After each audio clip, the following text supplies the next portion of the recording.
Doutor Danilo Fabiano, superintendente de inteligência da Secretaria de Segurança Pública do Estado de Goiás. Depois que o senhor assumiu em abril, como que é a segurança, o senhor tem visto a segurança no Estado de Goiás, já que a gente sabe das reclamações, do pedido da população a respeito de segurança. Como o senhor analisa essa segurança depois que o senhor assumiu esse serviço de inteligência?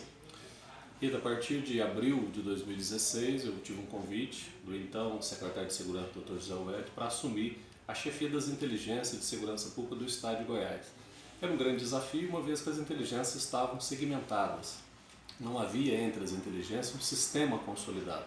Portanto, assim que assumi a superintendência, o primeiro desafio proposto foi a criação de um sistema de inteligência para que a inteligência da Polícia Civil, da Polícia Militar, do Corpo de Bombeiros, do Sistema Prisional, pudesse trabalhar em harmonia com fluxos de informação, objetivando que o nosso gestor, aquele que está na ponta do trabalho da segurança pública, possa ter essas informações rápidas, de maneira eficaz e, consequentemente, desenvolver o seu trabalho.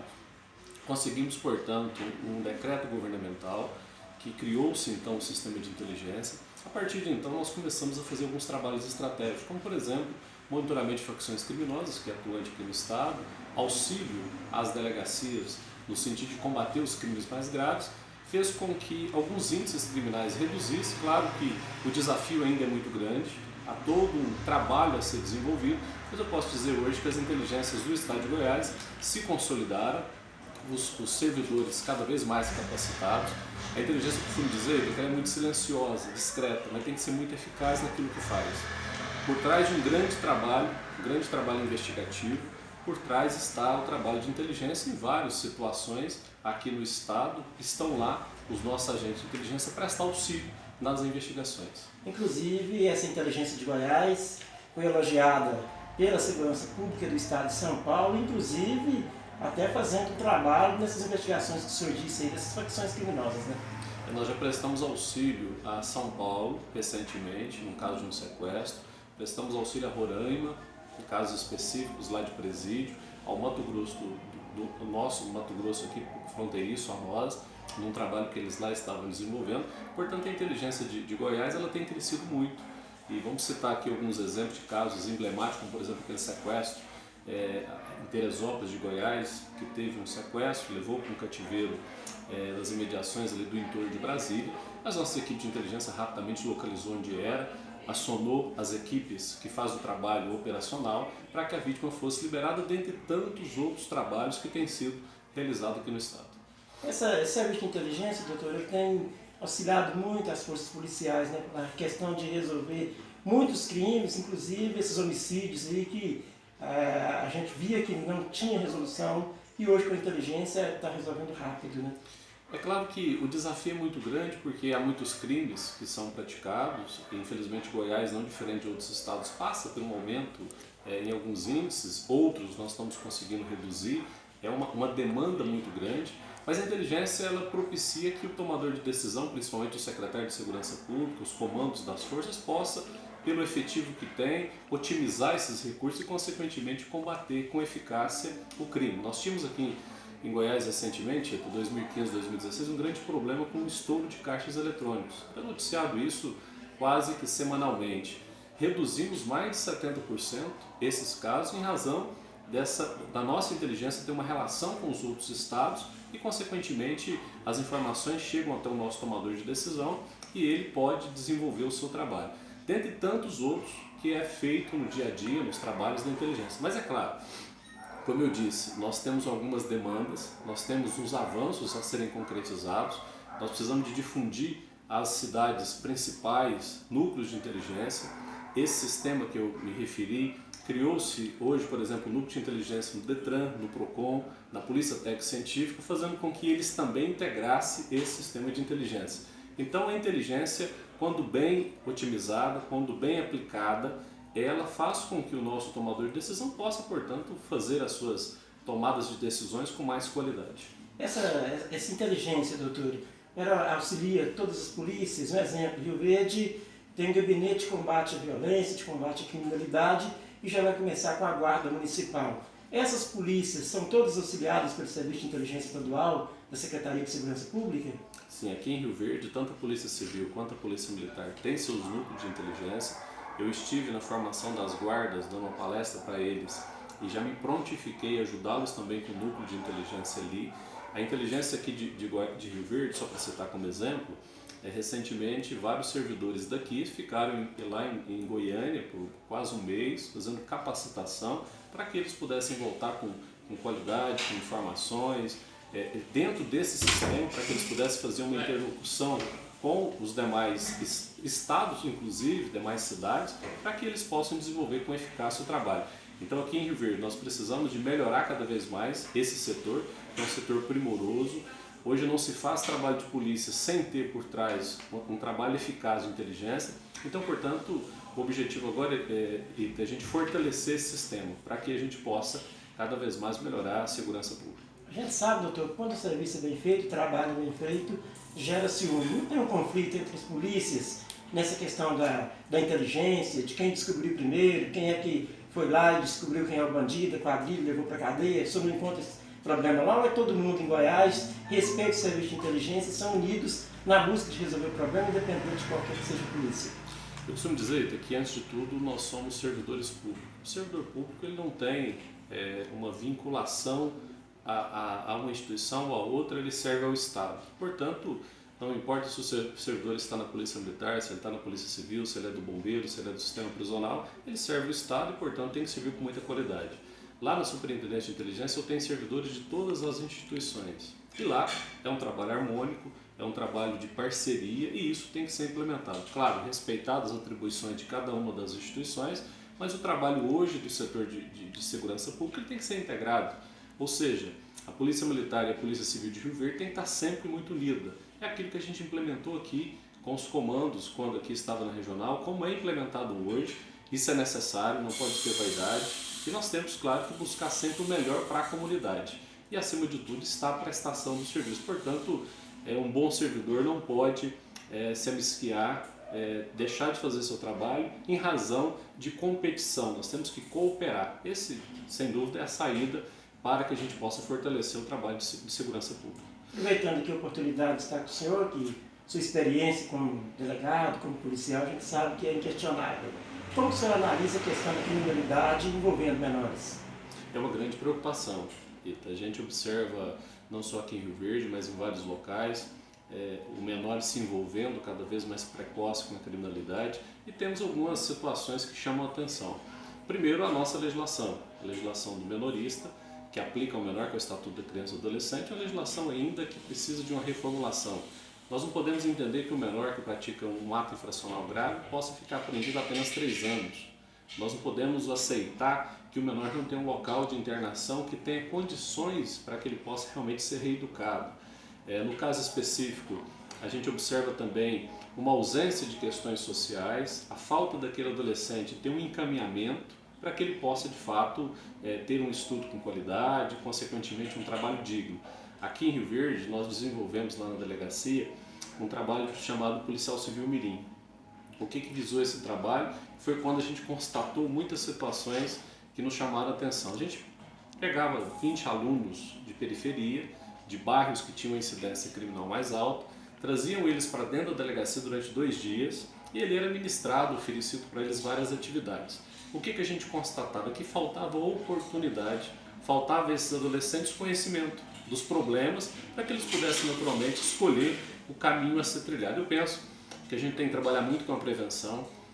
Os setores sociais, os setores de ensino têm que estar sempre muito presente e, sem dúvida nenhuma, né, a família. A família é fundamental, é primordial o acompanhamento, porque o adolescente está num momento de vulnerabilidade. E, claro, depois de se praticado o ato infracional, naturalmente as nossas leis têm que funcionar para que ele possa entender que errou e, consequentemente, escolher aí e trilhar um caminho mais correto. Dentro da fala do senhor aí que a educação, a família, dentro de tudo isso que o senhor disse, o senhor é a favor ou contra a legislação nova da redução da idade penal do menor, modificar o tipo da situação que resolve para tirar o menor, afastar da sociedade conforme a gravidade do crime? O senhor é contra ou a favor dessa redução? Antes disso, Ita, eu queria muito ver a atual lei sendo aplicada na sua essência. Por que eu digo isso? Porque a lei nossa atual, que é o Estatuto da Criança e do Adolescente, ele, como eu disse, é uma lei que precisa de fazer algumas modificações pontuais, como por exemplo, o tempo mínimo de apreensão, eu penso que é muito pequeno. Se você imaginar um ato infracional grave de roubo, de homicídio, e que o adolescente fique internado apenas 3 anos, do meu ponto de vista é pequeno. Mas, por outro lado, essa legislação atual, apesar de ter alguns problemas pontuais que devem ser reformulados, ela não atende, ela não é executada por completo. Como, por exemplo, os locais onde esses adolescentes são internados, né? A gente observa falta desses locais, por exemplo, aqui em Rio Verde, está em construção, mas nós estamos mais de 5 anos sem um local de internação, e os locais que tem não atendem com a qualidade e com a necessidade que a legislação determina. Então, antes da gente discutir a redução da minoridade penal, que eu penso que em algumas situações talvez seria interessante, primeiro nós temos que fazer com que a nossa legislação seja aplicada, e claro, feitas reformulações pontuais, mas de fato, a gente precisa de mudar esse contexto em que o menor, quando pratica ato infracional, é envolvido. Hoje posso dizer que a nossa legislação não atende e os nossos locais de internação também não atendem aquilo que a gente precisava, que é uma punição, uma reeducação mais adequada aos adolescentes. Essa aplicabilidade da lei que o senhor disse, ela é falha? Só para citar como exemplo, nós temos um caso lá de Goiânia, recentemente, em que o menor envolveu num ato infracional grave de homicídio, e quando olhava os seus antecedentes criminais, ele tinha passado pela delegacia por mais de 6 vezes. Ou seja, ele passou quando tinha 13 anos pelo pequeno furto, passou consequentemente por vários roubos e depois praticou um homicídio.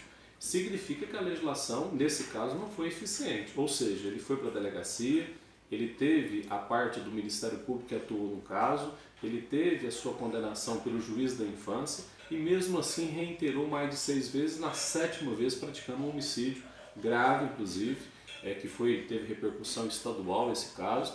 Isso demonstra claramente que a reincidência praticada é muito grande e aí a gente faz um reflexo. O que está faltando nesse contexto todo? Penso eu que a legislação nesse caso tinha que ser mais condizente com a necessidade de uma aplicabilidade mais adequada. Onde o senhor enxerga a falha aí?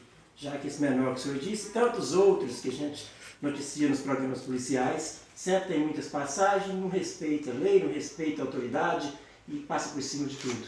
No caso específico, chegando a praticar um ato infracional, no meu ponto de vista, um procedimento rápido, um procedimento célere e com aplicação de uma medida adequada à gravidade do crime praticado. Nós não podemos, por exemplo, aceitar que um adolescente pratique um roubo, a mão armada muitas vezes, expondo a vítima numa situação, às vezes até de risco à sua própria vida.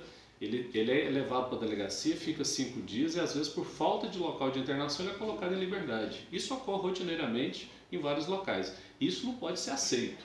Ou seja, o menor que pratica um ato infracional grave como um roubo, ele tem que ficar internado, ele tem que sofrer as consequências do ato dele. Penso eu que talvez seja o primeiro de muitos, naturalmente, necessidades de aplicabilidade com mais eficiência. Mas essa, do meu ponto de vista, surtiria um efeito significativo. Doutor, terminando aqui, já a gente vai falar um pouquinho aí do seu tipo de cidadão, mas encerrando essa parte de segurança, Goiás parece que abre vaga para concurso para delegados, né? Supre a necessidade, como que parece que 100 vagas, né? Nós estamos com um concurso aberto de 100 vagas de delegado de polícia, que vai atender vários municípios. Nós temos mais de 60 municípios que não há delegado de polícia, então esse concurso de 100 vagas, ele vai melhorar bastante o trabalho investigativo. Está também na iminência de ser deflagrado um concurso para agente escrivão, de polícia civil também, policiais militares, que alguns inclusive em formação. A gente precisa fazer uma readequação da necessidade do aumento desses servidores, isso é muito necessário, e a gente espera que logo que esse concurso seja finalizado, esses profissionais possam começar a trabalhar, como por exemplo aqui em Rio Verde. Nós precisamos aqui de melhorar e fortalecer a nossa delegacia que investiga crimes patrimoniais, que investiga tráfico de drogas. Nós precisamos de melhorar o nosso plantão policial também. Segurança rural, né? Na parte rural, criar um grupo que visa o combate a crimes rurais. Enfim, são algumas necessidades que penso que agora com a implementação desse concurso pode ser suprido. Depois de tudo isso que o senhor diz, a gente vai analisando e vai se questionando com a gente mesmo. O senhor, há poucos dias, foi aí agraciado com o título de cidadão goiano. baseado nesse trabalho, nesse empenho, nessa luta do senhor para melhorar a segurança do estado de Goiás. Como o senhor sentiu ali naquele momento, ali veio de Minas Gerais há pouco tempo, e hoje um cidadão goiano, reconhecido pela Assembleia Legislativa, pelo deputado estadual Lissaurio Vieira, não só ele, mas como todos os deputados e comunidade goiana, também reconhecendo aí esse título de cidadão, essa cidadania do senhor, que agora faz parte aí, além de mineiro, também agora goiano, né, doutor? Eu comecei no serviço público muito cedo. Eu comecei com 14 anos de idade, trabalhando no município lá da minha cidade chamada Gurinhatã. Depois, logo em seguida, passei, formei em Direito, passei no concurso de oficial do Ministério Público em São Paulo, por lá fiquei 2 anos. Em 2004 passo no concurso aqui em Goiás, assumo a cidade de Paranaguara, a delegacia de Paranaguara.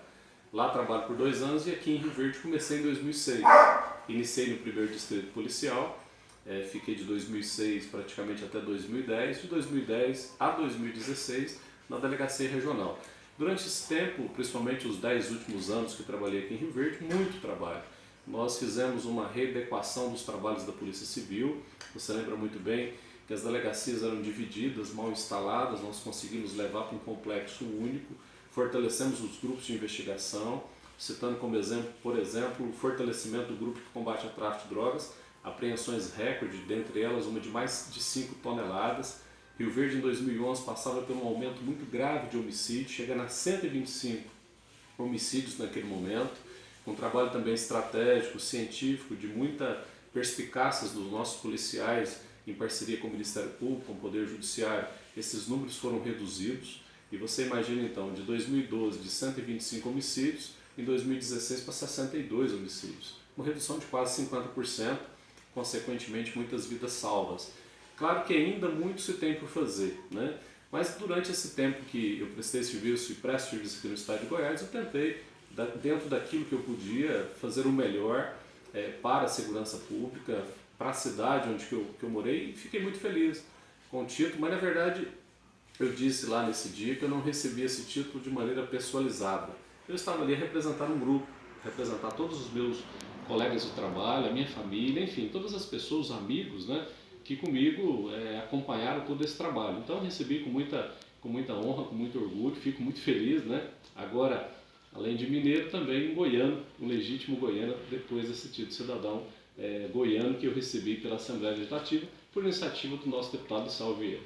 Agradecer, doutor. Eu e Vanderlic representando o Informe Goiás, um novo site aí que está levando a notícia além de Goiás, e dizer aos colegas que não foram só eles, nós também tivemos o prazer de tomar o café mineiro aqui na sua casa, agradecer pela acolhida, por estar nos recebendo aqui, e a gente só pode desejar ao senhor boa sorte e, é claro, muito trabalho daqui para frente, porque a gente sabe que a criminalidade aumenta a cada dia, mas a sua competência, do seu grupo, as pessoas que trabalham com o senhor, têm os olhos voltados para resolver esse problema. Então, muito obrigado por estar nos recebendo aqui.